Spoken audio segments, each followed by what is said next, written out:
Big Cat, how are you? Seven dogs. I'm great. I just want to add to Stella Blue. I've had a lot of questions.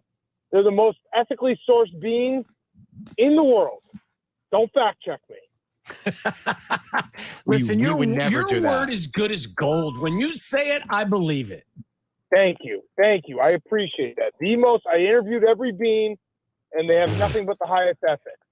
You're like going through the beans, right? And everyone, kind of like on the line, on the production line, you'll taste one, you'll put one in your mouth, just kind of make sure that it's good. Got a handful and a mouthful of beans, don't you? I'm like, I pull a bean out, and I'm like, hey, you find $10,000 on the ground. Do you give it? Do you bring it to the police, or do you keep it for yourself? And then if he says he keeps it for himself, throw it in the trash. Not ethical. Yeah.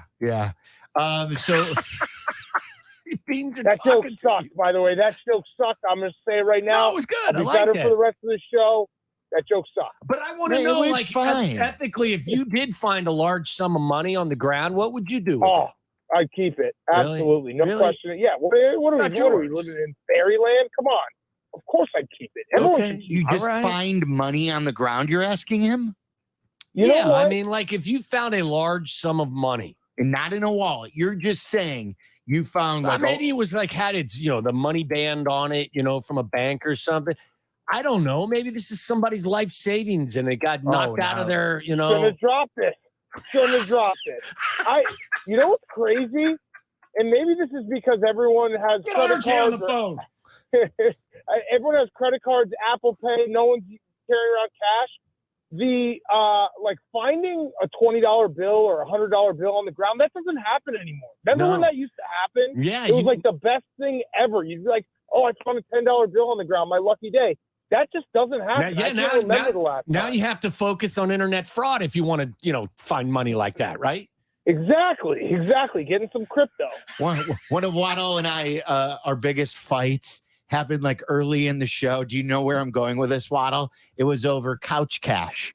And it was about you go to like one of the used stores and you buy a used couch. And it's got cash inside of it. And it's got cash underneath like one of the pillows.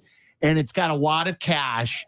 And like Waddle the do-gooder said, no, I return the couch or I return the cash from the couch and to connect the old owner who sold the couch to, and I'm like, screw that. Finders, keepers, losers, weepers. Yeah, absolutely. Stand-up guy. Come on. Criminal. I mean, like, listen, you've got to differentiate. Not a criminal. That's found money. Found money. You know what I would do? It's like, when maybe this happens every now and then, where it's like, I don't know, maybe a holiday or just maybe a regular dinner night, and you offer to help with the dishes as the dishes are about to be done. You're like, oh, let me help. And it's like already done. If I found cash in a couch that was sitting inside my house, I would just say out loud, anyone lose this? And be like, oh, no one? Okay, cool, it's fine. I tried my best. Who puts their money in their couch anyway? Somebody that's trying to hide it, right? Yeah. So maybe that person earned that money illegally, tracks the couch, and next thing you know, you got a problem on your hands as somebody wants their money back as they knock on your door. Well, if you don't have a safe, where else are you putting it? Like in a drawer? The bank. The bank. The bank would be the answer there. Smart guy.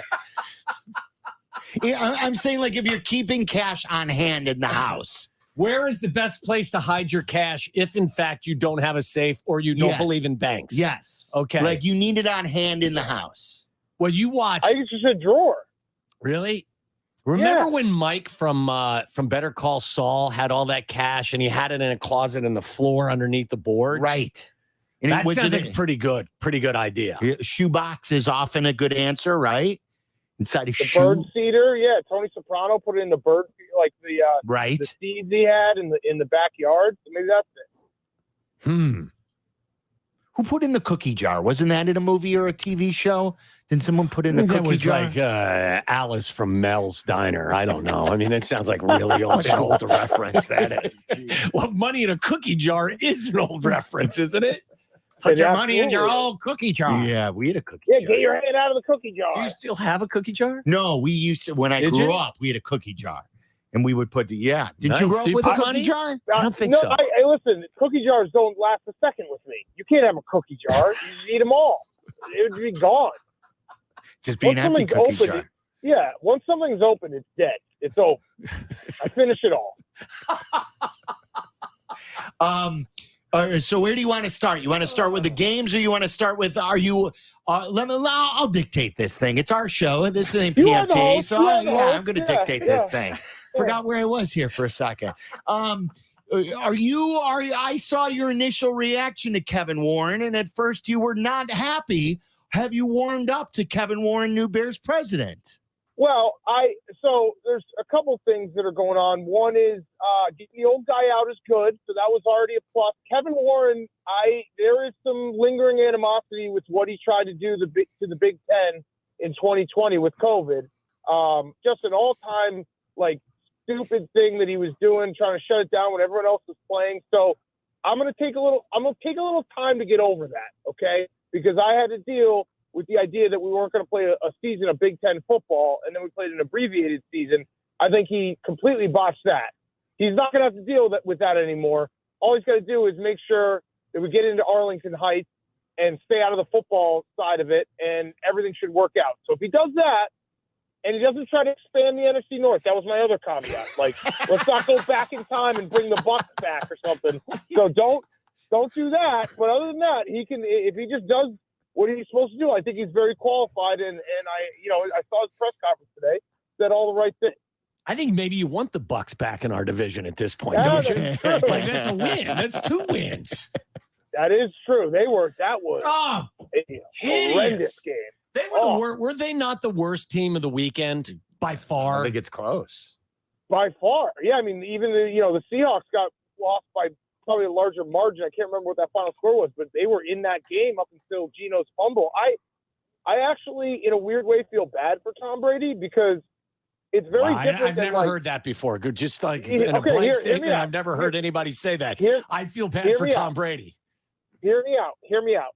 Peyton Manning, at the end of Peyton Manning, his arm was gone.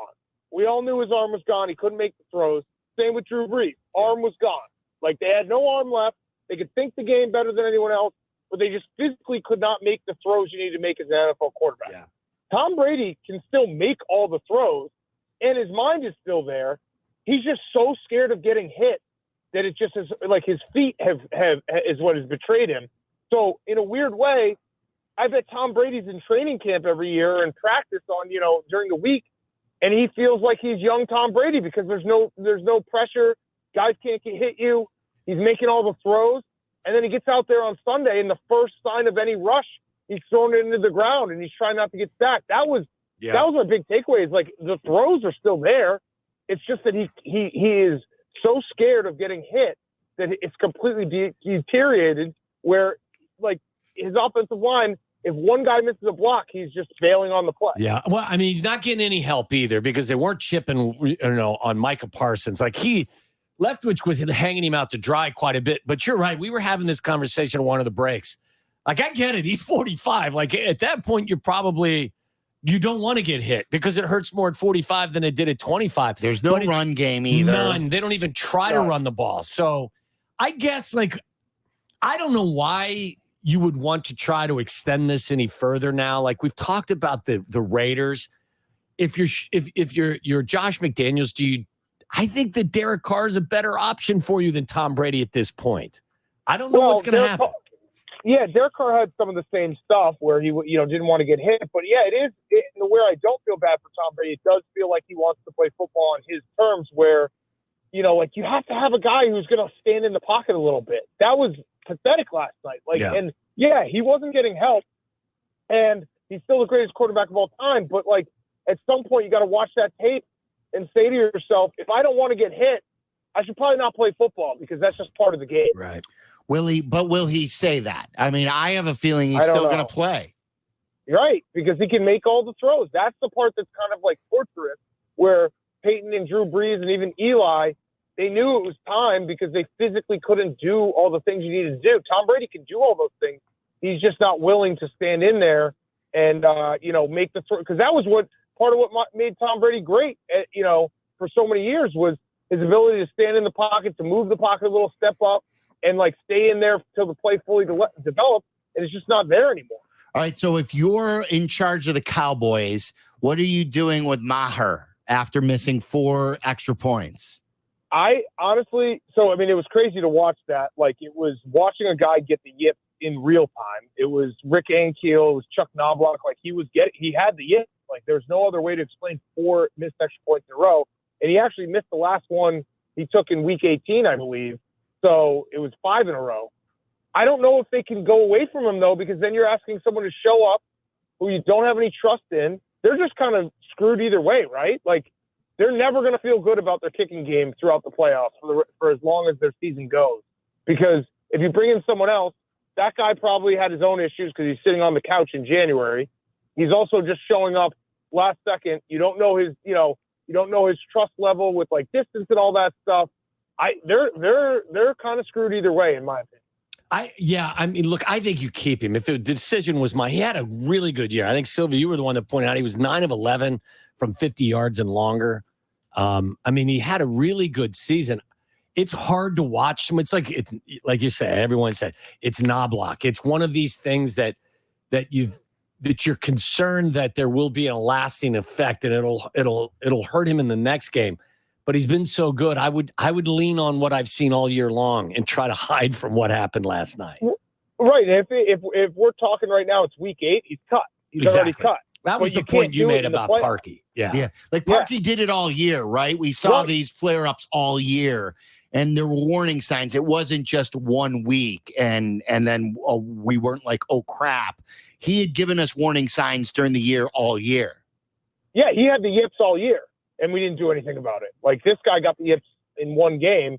And the one nice thing for him is when you're playing Tom Brady in what could be his last game, he's the story. So as crazy as that was, you win the game by a lot. And as much as it's probably talked about in Dallas right now, like, I don't know, I feel like he skated by a little bit. Let's fire some people. Who do you think? From what happened this weekend? Who do you think deserved to be fired versus who actually? As I know, Joe Lombardi got fired, Shane Day got fired, both from the Chargers. But who should have been fired based on what you saw this weekend? Firing power rankings. Yeah, firing power rankings. I mean, it was an incredible weekend of football. So much fun. Byron Leftwich just got fired today. Oh, did he? There was 3. Yeah. I think Joe Lombardi was a no-brainer. I'm torn on the Brandon Staley thing because he's a defensive guy. His defense played really well. And the one thing I would be worried about him is that game. It was so crazy that this guy who spent an entire year, his first year as a head coach, being this like breath of fresh air, new analytics guy, he's doing everything different.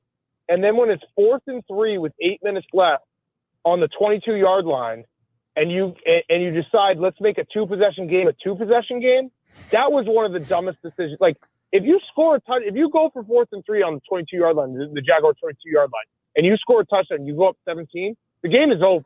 I know they're the Chargers, but if you're up 17 with 8 minutes left, the Jaguars now need to get 1 or 2 onside kicks to win that game. Going up 13 does nothing. So that was one of the dumbest decisions I've ever seen by a guy who usually was forward-thinking. So I think the Chargers are in a weird spot because they also are cheap. But if you get Sean Payton, they're cheap. They're cheap. They don't fire guys. Yeah. So if you can get Sean Payton, then I think that's you have to do that. But outside of that, I think you got to roll with Brandon Staley. He did take him to the playoff. Let's rewind that a little bit. But you said that they've been really good, defensively. They gave up a 27-point lead. They gave up 24 points in the second half, like all season long, where they were bottom 10 in yards or bottom 15 in yards allowed. Like, yeah, they played. I mean, yeah, I know they did get 4 turnovers on defense. That's true.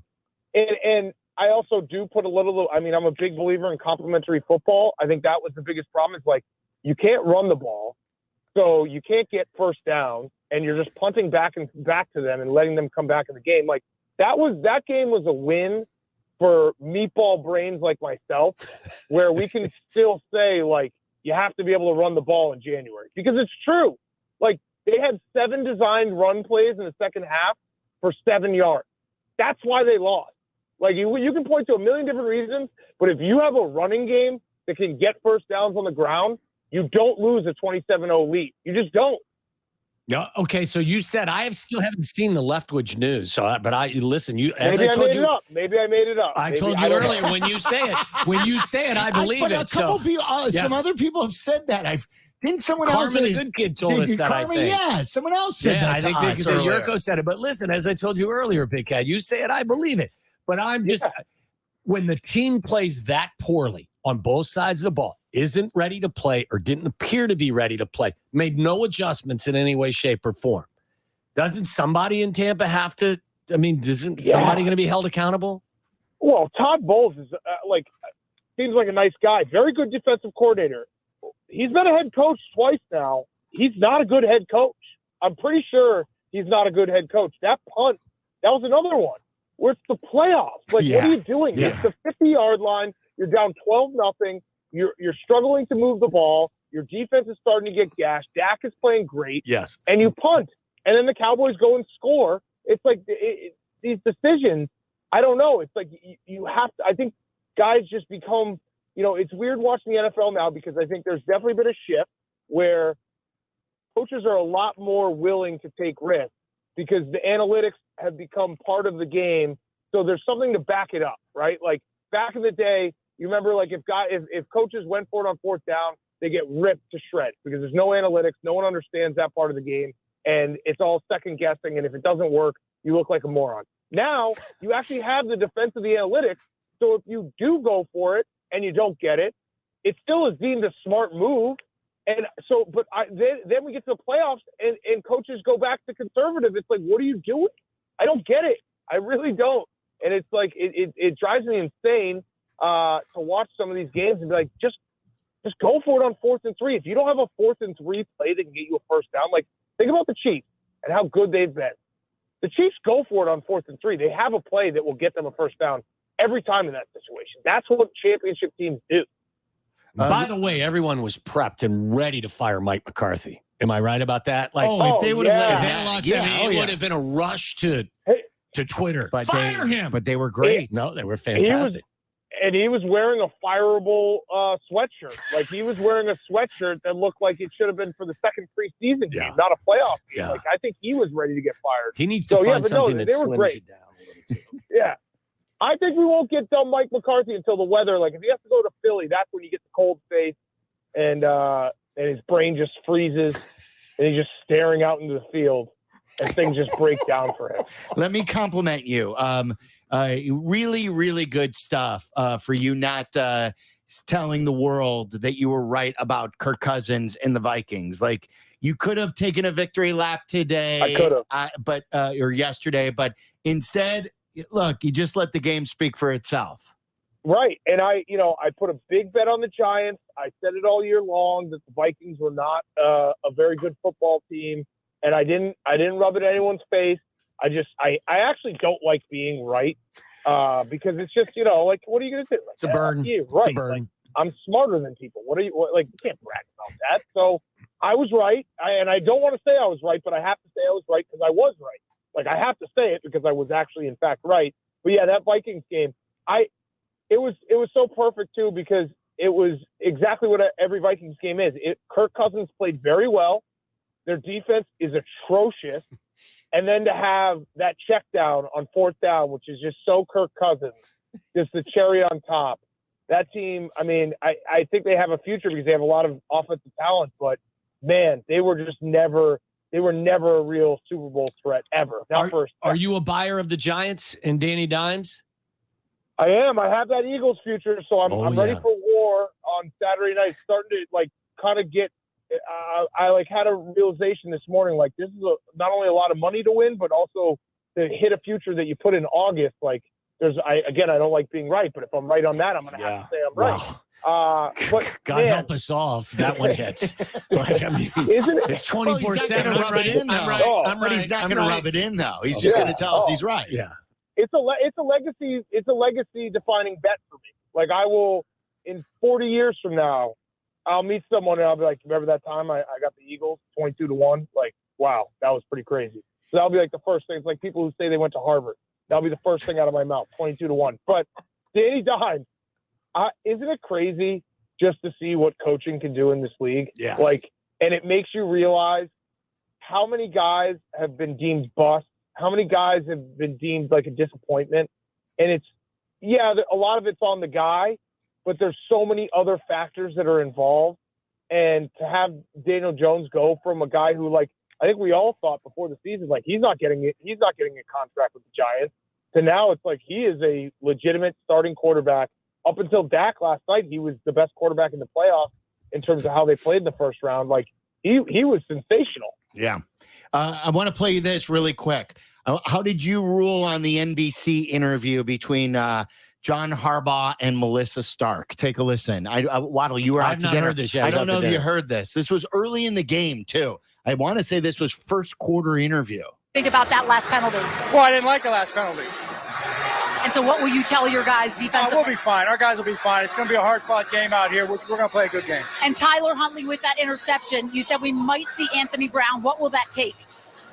We'll just see how the game goes, okay? Thanks. Thanks, John. You really gave her a look, too. It was a very uncomfortable interview, yes. I'm going to back up Harbaugh a little bit. Like, what is he supposed to answer? What did you think about that interception? What did you think about that penalty? Like, I hated it. What do you want me to say? I don't know. I don't know. Ask if they're going to, switch up anything defensively or something. That game was also crazy, and I don't know what deal the Bengals made with the devil, but this is now, obviously they lost the Super Bowl, but the 3 games before, they just have this luck that, and they're very good. I'm not diminishing what they've done, and Joe Burrow's incredible, but doesn't feel like every time they keep getting like outplayed in the stat sheet? Like the Ravens passed for more yards than the Bengals. Think about that. Tyler Huntley passed for more yards than Joe Burrow and Jamar Chase and T. Higgins. And just whatever it takes, the Bengals just find that lucky play and they're able to win. Hey, Coach, what'd you feel about Tyler Huntley's fumble at the goal line that was returned back for a touchdown? What'd you think about that? That was crazy. That guy, he's like 5'11". Why are you doing that? It's crazy. And by the way, like, wasn't that? I did see the replay of that. Wasn't that a block in the back? Like, yes. No. Yes, no. it was. Well, you didn't know. It should have been a block. It's either it should have been a block. It's not. It should have been a block in the back. Yes. I'm actually embarrassed to be on the show with you guys right now because you're showing me you don't know ball. I know. Watch the replay. When he initially engages the block, they're side by side. That's BS. No, that's football 101. Like, don't even put your hands on that guy. Let Sam Hubbard, Moeller grad, take it to the end zone. Just let him go. That's how the rule works. They engage even on the field. Mark Andrews then runs a little bit past him and he falls down. That's not a block in the back. My favorite. He didn't block him in the back to fall down. Would you have a futures bet on the Bengals too? No, my favorite quote today was from Coach Cat when he said, "I'm a big fan of complimentary football." I am. We just threw that in there in the middle of today's head. Listen, Mr. Complimentary Football. Your offense needs to get first down so your defense can get a breath. That's a fact. Who are you who are you most concerned with regard to you not cashing your futures bet? Is it the Cowboys? Is it the Giants this weekend? Is it eventually the 49ers? Who's got you up at night on that? I have the Bengals in the AFC, and I have 13-1. I have the Eagles 22-1 in the NFC. I can almost, if for anyone listening right now, go put the bet in right now because it's almost guaranteed to cash. It's going to be Niners Chiefs Super Bowl, without a doubt. Without a doubt in my mind, Niners Chiefs Super Bowl. I think it's like plus 550 right now. If you do to win the AFC, win the NFC, that's a mortal lock right there because there's no way I'm even sniffing cashing either of these futures. But by the way, if the 49ers win the Super Bowl, do John Lynch and Kyle Shanahan just give you the Kenny Powers, just walk out to midfield, just give you one of these? And they're going to be good for a long time because Brock Purdy will be cheap. Like, I think Brock Purdy's their quarterback next year no matter what. Is he the second coming to Tom Brady? Yeah, I've been comparing him more to Kurt Warner because he's, Kurt Warner, if you look at that year that they won the Super Bowl, he had kind of similar stuff where he started and he had like 5 games in a row or 4 games in a row where he won and had multiple touchdown passes. He had a bad playoff game, remember, against the Bucs where they won 11-6, but he also had a great one. I think I think it's the Kurt Warner. I'm going with Kurt Warner. The state of Iowa connection, too. Yeah, Absolutely. there you go. All right. A Big Cat, great stuff. We appreciate it. All right. Thanks, guys. Love you guys. I'll talk to you See next ya. week. There's Love Barstool you. Big Cat.